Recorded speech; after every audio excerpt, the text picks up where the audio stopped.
Hello everyone, खमागणी and welcome to the world of स्टोजागम। फिर से मैं आप लोगों के सामने एक और नया रियल सुपरनैचुरल एक्सपीरियंस लेकर हमारी आज की जो रियल हॉरर स्टोरी है ये हमारे साथ शेयर किए हरीश ने, जो कि हमारे पड़ोस में यानी बारा राजस्थान में रहते हैं। ये स्टोरी उनके पड़ोसी के साथ हुई थी जिसका नाम है रघुवीर, और रघुवीर की उम्र करीबन 40 साल के आसपास होगी। तो ये बात है 2018-19 की, कोविड से कुछ टाइम पहले की। अब जैसा हर गांव में होता है, गांव के ज्यादातर लोग सुबह जल्दी उठ जाते हैं, तो रघुवीर भी सूर्योदय होने से पहले ही उठ जाया करता था। और क्योंकि उस टाइम गांव में हर घर के अंदर टॉयलेट नहीं होते थे, और वैसे भी गांव में ज्यादातर लोगों को खुले में हगने में ज्यादा मजा आता है, तो इसलिए लोग जो थे वो गांव से थोड़ा दूर खेतों की तरफ एक खाली जगह पर जाकर ही फ्रेश वगैरह हुआ करते थे। तो ऐसी एक सुबह की बात है, सूरज उगने से पहले यानी शायद 3:30 या 4 बजे के आसपास रघुवीर की आंख खुलती है। सूरज अभी उगा नहीं था, थोड़ा अंधेरा था, कुछ भी साफ दिखाई नहीं दे रहा था।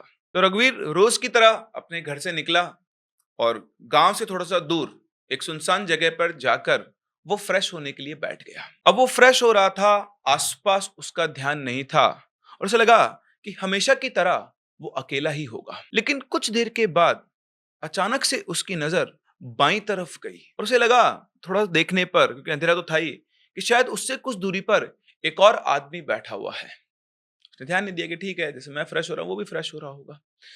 लेकिन दोबारा जब उसकी नजर पड़ी और उसने थोड़ा सा ध्यान से देखा, तो उसे दिखाई दिया कि उससे थोड़ी दूरी पर एक आदमी की जैसी शेप बैठी हुई है, और उसके सामने कोई जानवर पड़ा हुआ है, या तो कोई बकरी या फिर कोई और जानवर जो कि मरा हुआ है। उस टाइम रघुवीर को लगा कि शायद वो उस मरे हुए जानवर को उठा रहा होगा, क्योंकि उसी पोज के अंदर वो बैठा हुआ था। लेकिन जब उसकी नजरें उसके ऊपर टिकी और उसे थोड़ा सा साफ दिखाई दिया, उसके रोंगटे खड़े हो गए। उसने देखा कि वो आदमी उस मरे हुए जानवर की गर्दन पर झुका हुआ था, और ऐसा लग रहा था जैसे वो अपने मुंह से उसकी गर्दन को नोच नोच कर खा रहा हो, जैसे एक जंगली जानवर खाता है। अंधेरे में उसका चेहरा बिल्कुल भी दिखाई नहीं दे रहा था, लेकिन उसकी हरकतें बिल्कुल भी इंसानों जैसी नहीं थी।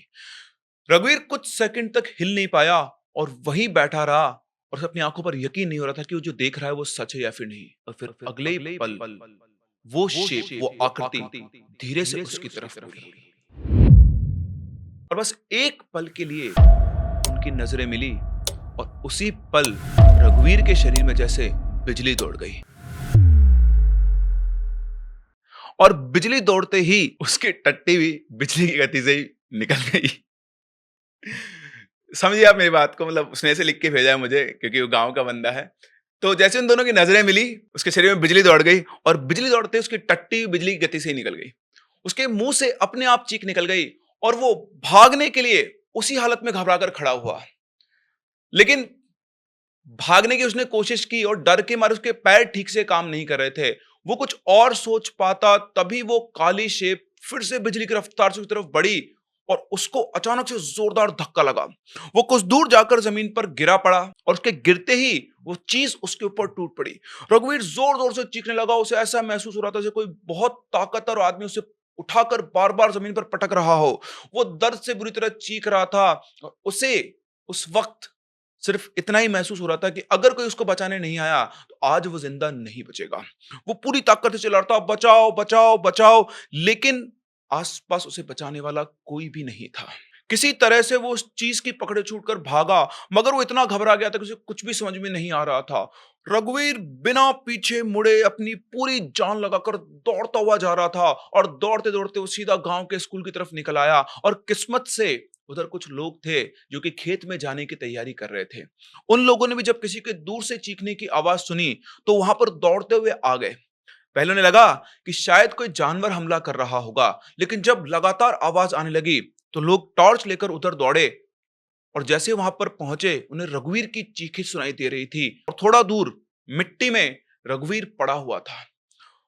वो बुरी तरह घबराया हुआ था, उसके पूरे कपड़े मिट्टी से सने हुए थे, उसकी सांसें तेज तेज चल रही थी, हाथ पैरों पे छिल गया था बुरी तरह से।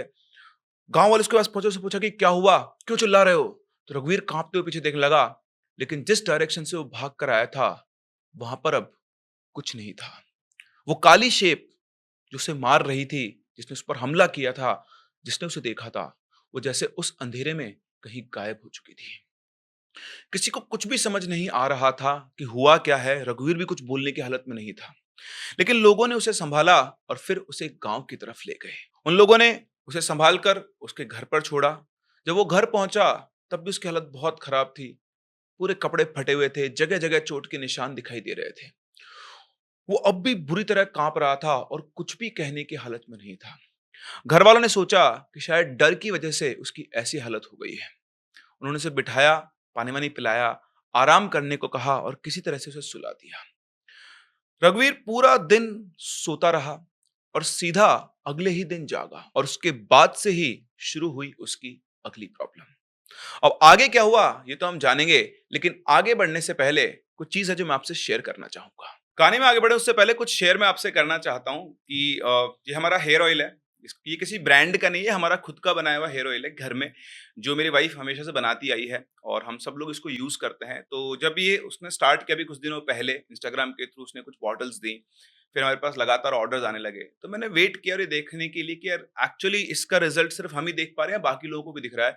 और आप सरप्राइज हो जाएंगे जब हम लोगों ने करीबन 300-400 लोगों तक ये पहुंचाया और उनसे फीडबैक लेना शुरू किया, तो बहुत अमेजिंग फीडबैक लोगों के आए इस ऑयल को लेकर। उनका हेयर फॉल कम हो गया। इवन एक डॉक्टर थे, उन्होंने तो बहुत अच्छा फीडबैक दिया। जो आप समझ सकते हैं, खुद डॉक्टर होकर उन्होंने बहुत क्लोजली इसको ऑब्जर्व किया और हमें फीडबैक्स दिए कि पुल टेस्ट जो होता है उसमें बाल झड़ना कम हो चुके थे, कंघी के अंदर बाल कम आ रहे थे। तो हम ये नहीं कहते हैं, क्लेम नहीं करते हैं कि ये आपके बाल उगा देगा, है ना? ऐसा मतलब अगर आप बाल किसी उस वजह से गए हैं, बीमारी की वजह से, नेचुरल भी गए हैं, तो उनको उगाना थोड़ा टाइम लगता है, मुश्किल लगता है।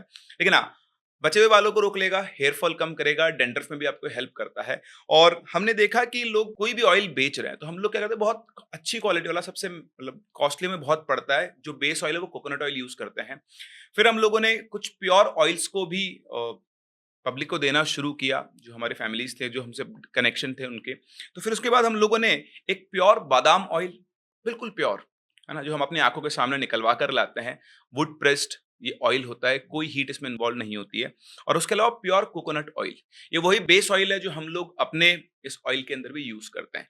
तो अब हम धीरे-धीरे, हमें ये जब लग रहा है कि भाई चीज़ें बहुत इफ़ेक्टिव है, काम कर रही है और लोगों को प्योर चीज़ें चाहिए। हमारा पर्पस देखिए, इंटेंट जो है, मैं इस चैनल पे, आप मुझसे बहुत टाइम से कनेक्टेड हैं। कभी मैं कोई ऐसा प्रमोशन ही नहीं करता हूँ जो फ्रॉड हो या आपको नुकसान करे। और मेरी एक सिंपल सी धारणा है, मैं बहुत क्लीन हूँ और जो हम प्रोडक्ट यहाँ पर दे रहे हैं वो भी बहुत क्लीन है। क्वालिटी के ऊपर हम 0% आप बोल सकते हैं कि कोई भी अडल्ट्रेशन हम नहीं करते हैं। जैसा का जैसा है वैसा का इसको पैक करके जो हम अपने फॉर्मुलेशन से हेयर ऑयल बनाते हैं, वो हमारा फॉर्मूला है, उसमें भी हम सारे नेचुरल हर्ब्स यूज़ करते हैं। कहीं इवन हम स्मेल, मतलब कई लोगों को उसकी थोड़ी इंटेंस स्मेल लगती है, जो नेचुरल चीज़ें उनकी खुशबू रहती है, तो उसमें कोई परफ्यूम ऐड नहीं करें, क्योंकि वो ऐड करने पर भी केमिकल ऐड हो जाएगा। तो बहुत ही ध्यान रखते हुए हम इन चीज़ों को प्रोड्यूस कर रहे हैं। और मेरे कहने से आप ये हेयर ऑयल, ये कोकोनट ऑयल और बादाम ऑयल, जो आपकी स्किन के लिए, आपके हेयर्स के लिए, इवन आपके कंज्यूम करने के लिए बहुत अच्छा होता है, आप इन्हें यूज़ कर सकते हैं। इन प्रोडक्ट्स के आपको बहुत पॉजिटिव इफेक्ट्स दिखेंगे, इम्पैक्ट्स दिखेंगे और लॉन्ग टर्म तक आप यूज़ करेंगे, तो आपके जो हेयर्स की प्रॉब्लम है, जिस भी तरह की प्रॉब्लम्स होती है, वो सब आप रिज़ॉल्व कर सकते हैं। और बहुत जल्दी हम लोग एंटी डैंड्रफ ऑयल और बियर्ड ऑयल भी इंट्रोड्यूस करने वाले हैं, जो भी मैं आपके साथ शेयर करूँगा। अब अगले दिन जब रघुवीर उठा तो बिल्कुल बदला हुआ लग रहा था। उसकी आँखों के नीचे काले घेरे पड़ गए थे, चेहरा अजीब-सा सूजा हुआ दिख रहा था और वो किसी से ठीक से बात नहीं कर रहा था। उठने के कुछ घंटों तक तो घर के सामने एक ही जगह पर बैठा रहा और उसके बाद रघुवीर का हाव-भाव अजीब तरीके से बदल गया। वो अचानक जोर-जोर से हँसने लगा और फिर घर के अंदर घुसकर गुस्से में घर की चीजें इधर-उधर फेंकने लगा। घर वालों ने जैसे-तैसे करके उसे संभाला और शुरुआत में उनको ये लगा कि शायद उस रात के सदमे की वजह से ऐसा हो रहा है। लेकिन धीरे-धीरे वो और अजीब हरकतें करने लगा। एक दिन गांव का एक आदमी बाइक से उसके सामने से, यानी उसके घर के सामने से गुजर रहा था। जैसे ही बाइक गुजरी, अचानक से रघुवीर बाइक के पीछे दौड़ा और दौड़ के उसकी बाइक को पीछे से पकड़ लिया। ये होते ही बाइक वाला घबरा गया और उसने बाइक को एकदम से तेज किया। पहले उसने रोका, गाड़ी रुक गई। उसने बोला छोड़ो छोड़ो, नहीं छोड़ा, तो उसने बाइक को थोड़ा तेज किया। अब तेज करके उसने बाइक को भगाया तो रघुवीर भी बाइक के साथ साथ भागने लगा, लेकिन जैसे ही बाइक की स्पीड बढ़ी, वो बाइक के पीछे लटक गया और कई मीटर तक सड़क पर घिसटता रहा। सब लोग दूर से नजारा देखकर हैरान थे कि इतना घिसटने के बाद भी वो बाइक को पकड़े हुए था और उस बाइक वाले को भी गाली देकर तेरा दिमाग खराब है कि उसको घसीट रहा है। बोल रहा है छोड़ ही नहीं रहा था, मैं क्या करूं, मेरे को जाना है, इसको 10 बार बोल दिया हाथ जोड़ के छोड़ छोड़ छोड़, अब भुगतेगा अपने आप से। खैर लोग दौड़कर आए, उन्होंने उसको संभाला, लेकिन जब उन्होंने संभाला तो उन्होंने देखा कि रघुवीर के चेहरे पर दर्द का कोई भाव नहीं था। वो बिल्कुल नॉर्मल आदमी की तरह खड़ा हुआ था, जबकि उसके कपड़े फट चुके थे, घुटने उसके छिल चुके थे, लेकिन दर्द नाम की चीज उसके चेहरे पर नहीं थी। इसके बाद वैसा रोजाना ही करने लगा। कभी भी अचानक से किसी आदमी को पकड़ लेता और उसकी गर्दन पर काटने की कोशिश करता, जैसे एक शिकारी शिकार करने के लिए गर्दन को पकड़ता है, बिल्कुल वैसे उस आदमी गर्दन पर वो झपट पड़ता था। जब ऐसा होता तो आसपास जो भी लोग होते थे वो मुश्किल से उसे हटा पाते थे। कभी किसी का हाथ पकड़ लेता, कभी किसी की गर्दन को दबाने की कोशिश करता, और उसकी पकड़ इतनी मजबूत हो गई थी कि 4-5 लोग मिलकर भी उसे छुड़ा नहीं पाते थे। और सबसे अजीब बात यह थी कि जब वो ऐसा करता था, उसकी आंखें बिल्कुल अलग दिखाई देती, जैसे वो रघुवीर नहीं, कोई और हो। धीरे धीरे गांव के लोग रघुवीर से डरने लगे। बच्चे उसके घर के आसपास से गुजरने से भी कतराने लगे, और औरतें तो उस रास्ते से कभी जाती ही नहीं थी। हर किसी के मन में एक ही सवाल था कि आखिर ये रघुवीर के साथ हो क्या गया है। रघुवीर की हालत दिन ब दिन और खराब होती जा रही थी। उसकी अजीब हरकतों से पूरा गांव परेशान था। घर वालों ने भी एक बात नोटिस करना शुरू कर दिया कि ज्यादातर अजीब घटनाएं तब होती थी जब रघुवीर सो जाता था, और इसीलिए घर वालों ने रघुवीर को रात को रस्सियों से बांधकर उसके कमरे में सुलाना शुरू कर दिया था। ऐसी एक रात की बात है, रघुवीर अपने कमरे में बंधा हुआ सोया हुआ था। उसकी माँ और पिता दूसरे कमरे में, उसकी पत्नी और बेटा एक दूसरे कमरे में सो रहे थे। करीब आधे रात के टाइम अचानक रसोई से बर्तनों के गिरने की जोरदार आवाज आई। इन आवाज से घर वाले उठकर रसोई की तरफ भागे, और वहां पहुंचे तो उन सबके होश उड़ गए। रसोई में रखे हुए सारे बर्तन कमरे में बिखरे पड़े थे। ऐसा लग रहा था जैसे किसी ने गुस्से में उठा उठाकर इन बर्तनों को फेंक दिया हो। लेकिन सबसे अजीब बात यह थी कि घर का दरवाजा अंदर से बंद था, और रघुवीर अपने कमरे में रस्सियों से बंधा हुआ गहरी नींद में पड़ा था। ये किसने किया, इनमें से किसी को भी समझ में नहीं आया। उस रात किसी को दोबारा नींद नहीं आई। इसके कुछ दिनों बाद एक और घटना हुई। तब रात के लगभग 2 बज रहे होंगे। रघुवीर का छोटा भाई अचानक से जाग गया, और उसे ऐसा लगा जैसे आंगन में कोई धीरे धीरे चल रहा हो। उसने सोचा कोई जानवर होगा या कुछ और। उसने खिड़की से झांका, उसने देखा कि आंगन में एक लंबी काली आकृति यानी शेप खड़ी हुई है, जो बिल्कुल स्टिल है। उस शेप का चेहरा दिखाई नहीं दे रहा था। बस ऐसा लग रहा था जैसे अंधेरे के अंदर कोई आदमी खड़ा हो, और वो वहां खड़ा होकर रघुवीर के कमरे की तरफ देख रहा हो।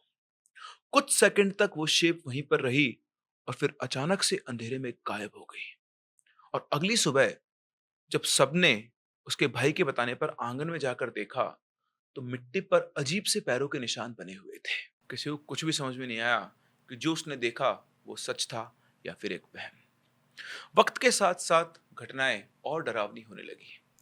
एक रात जब रघुवीर की पत्नी की आंख खुली, तो उसे लगा कि उसके कमरे के बाहर कोई खड़ा है। उसने ध्यान से सुना तो बाहर कोई धीमी आवाज में उसका नाम पुकार रहा था कि सुनो, बाहर आओ। आवाज बिल्कुल जानी पहचानी लग रही थी, लेकिन पता नहीं क्यों रघुवीर की पत्नी को बहुत डर लगता है। वो दरवाजा नहीं खोलती है, और सुबह होने तक वो जागती रहती है। और सुबह उसने पूरे परिवार वालों को ये बात बताई। अब पूरे परिवार को यकीन हो गया था कि घर में कुछ तो गड़बड़ है। रात होते ही घर का माहौल बदल जाता है। कभी छत पर किसी के दौड़ने की आवाज, कभी रघुवीर कमरे से एक अजीब सी गुर्राने की आवाज सुनाई देती थी। कभी ऐसा लगता है जैसे खिड़की के बाहर खड़ा होकर कोई अंदर झांक रहा है। और सबसे डरावनी बात यह थी कि सारी घटनाएं तब शुरू होती थी जब रघुवीर अपने कमरे में सो जाता था। जैसे उसके सोते ही उसके अंदर से कोई और जाग जाता है और घर के अंदर भटकने लगता है। अभी जो सब कुछ घर के अंदर चल रहा था, घर के बाहर इतना कुछ लोगों को नहीं पता था। सिर्फ ये पता था कि रघुवीर अजीब हरकतें कर रहा है। फिर एक दिन एक ऐसी घटना होती है जिसने पूरे गांव को हिलाकर रख दिया। दोपहर का समय था, कुछ भैंसें सड़क से गुजर रही थी। रघुवीर उस समय घर के अंदर बैठा हुआ था। वो भैंसें जैसे ही रघुवीर के घर के बाहर से निकली, पता नहीं उसे क्या हुआ, एकदम से बिजली की स्पीड से वो घर से भागा और कोई कुछ समझ पाता उससे पहले ही उसने एक भैंस के गले पर झपट्टा मार दिया।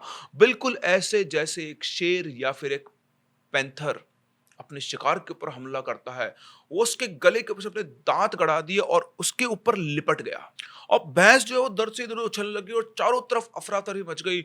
लोग दौड़कर वहां पहुंचे और सबने देखा कि रघुवीर किसी जंगली जानवर की तरह उस भैंस से चिपका हुआ था और वो भैंस इधर-उधर भाग रही है। लोग उसको पकड़ने की कोशिश कर रहे हैं। जैसे-तैसे उन्होंने रघुवीर को पकड़ा, उसकी टांग खींचकर वो अलग करने लगे। भैंस नीचे जमीन पर गिर जाती है और लोग लगे हुए हैं रघुवीर को उस भैंस से अलग करने में। लेकिन किसी की मजाल, इतने लोग मिल गए लेकिन उसे छुड़ा नहीं पा रहे थे। काफी मशक्कत के बाद उसके बाल-वाल खींचकर पकड़कर उन्होंने भैंस को उसकी पकड़ से आजाद किया। इधर भैंस की गर्दन से खून बह रहा था। एक आदमी के दांत गड़ाने से भैंस की गर्दन से खून निकलना कोई नॉर्मल बात नहीं है।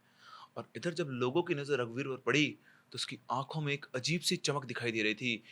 जैसे किसी भूखे इंसान को जब खाना मिलता है और उसकी जो चमक होती है, वैसी की वैसी चमक लोगों को रघुवीर की आंखों में दिखाई दे रही थी।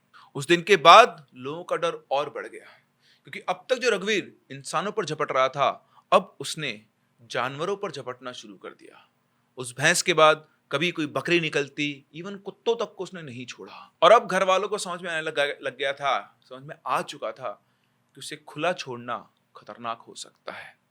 अब सिर्फ रात को ही नहीं, दिन में भी उन्होंने उसे रस्सियों से बांधना शुरू कर दिया था। लेकिन जब शरीर में इतनी ताकत हो तो रस्सियां भी उसे रोक नहीं सकती। कई बार उन रस्सियों को तोड़ देता था।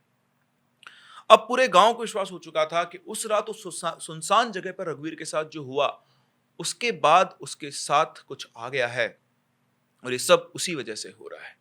और अब गांव वालों ने साफ साफ कह दिया उसके घरवालों से कि अगर तुम और देर करोगे ना तो बात बिगड़ सकती है। इसे जल्दी से जल्दी किसी ऐसे आदमी के पास ले जाना होगा जो इन चीजों को समझता हो। और आखिरकार गांव के बुजुर्गों ने सलाह दी कि रघुवीर को गांव के मंदिर लेकर जाया जाए। गांव में हमेशा से मान्यता रहती है कि जब भी किसी के साथ कोई ऐसी घटना हो तो देवताओं के माध्यम से, जो लोक देवता होते हैं उनके माध्यम से उसका कारण पता लगाया जा सकता है। तो एक शाम रघुवीर को बड़ी ही मुश्किल से उसे पता लगा कि उसे एक देवता के स्थान पर ले जाया जा रहा है, जहाँ पर कोई साधक होता है या कोई गुडला बोलते हैं, ऐसा मतलब अलग अलग नाम होते हैं हर जगह पर, जिसके अंदर उनकी एनर्जी आती है, वहां ले जाया जा रहा है। तो उसने अफरा तफरी मचाना शुरू कर दिया। बड़ी मुश्किल से 10-15 लोग उसको बांध बूंद कर वहां पर लेकर गए। फिर मंदिर में पूजा शुरू हुई। ढप बजते हैं, ढप बोलना बोलते हैं, तो ढोल बजते हैं, अगरबत्ती चढ़ाई जाती है, धूनी लगाई जाती है, सब कुछ हुआ। गांव, ऑलमोस्ट पूरा गांव भी वहां पर मौजूद था और सबकी नजर रघुवीर पर टिकी हुई थी। शुरू में तो सब कुछ नॉर्मल रहा, लेकिन कुछ देर के बाद रघुवीर का शरीर कांपने लगा, उसकी सांसें तेज हो गई, आंखें लाल हो गई और वह अजीब तरीके से गर्दन घुमाने लगा। उसके आसपास जो लोग खड़े थे उसको देखकर घबराकर पीछे हट गए और तभी सामने बैठे गुडले के शरीर में देवता आए और उनके थ्रू ये पता चला कि रघुवीर के अंदर गांव का ही एक पुराना प्रेत प्रवेश कर गया है। एक ऐसा प्रेत जिसके बारे में गांव वाले सालों से सुनते आ रहे थे। ये जिनका गांव था, उससे थोड़ी दूरी पर एक पुराना सरकारी स्कूल था जो गांव के बाहरी हिस्से में बना हुआ था। उसके पीछे दूर दूर तक खेत खेत फैले हुए थे। दिन में वो जगह नॉर्मल लगती थी, लेकिन शाम ढलते ही वो पूरा इलाका वीरान हो जाता था, खास करके स्कूल के पीछे वाला हिस्सा। करीब 2010 के आसपास स्कूल में एक चपरासी काम करता था जिसका नाम करीम था। करीम अपनी पत्नी के साथ स्कूल के परिसर में बने ही एक छोटे से क्वार्टर में रहता था। शुरुआत में उसकी जिंदगी नॉर्मल थी, लेकिन किसी कारण से उसकी पत्नी उसे छोड़कर चली गई। उसके बाद करीम बिल्कुल अकेला रह गया और वो स्कूल ही उसका घर बन गया था। दिन में बच्चों के बीच करीम का समय कट जाता था, लेकिन रात में वो स्कूल और वो क्वार्टर उसके लिए एक सुनसान दुनिया बन जाते थे। गांव वालों के हिसाब से धीरे धीरे वो बहुत चुप रहने लगा था और बहुत ही कम लोगों से बात किया करता था। अक्सर अकेला ही बैठा रहता था। और फिर एक दिन स्कूल में बिजली की किसी खराबी की वजह से शॉर्ट सर्किट हुआ। करीम उस समय वहीं मौजूद था और पता नहीं कैसे वो उस करंट की चपेट में आ गया और जब तक लोग पहुंचे तब तक उसकी मौत हो चुकी थी। लेकिन करीम की मौत के कुछ महीनों बाद स्कूल में अजीब चीजें होने लगी। पहले तो लोगों ने ध्यान नहीं दिया, लेकिन फिर चीजें और बढ़ती चली गई थी।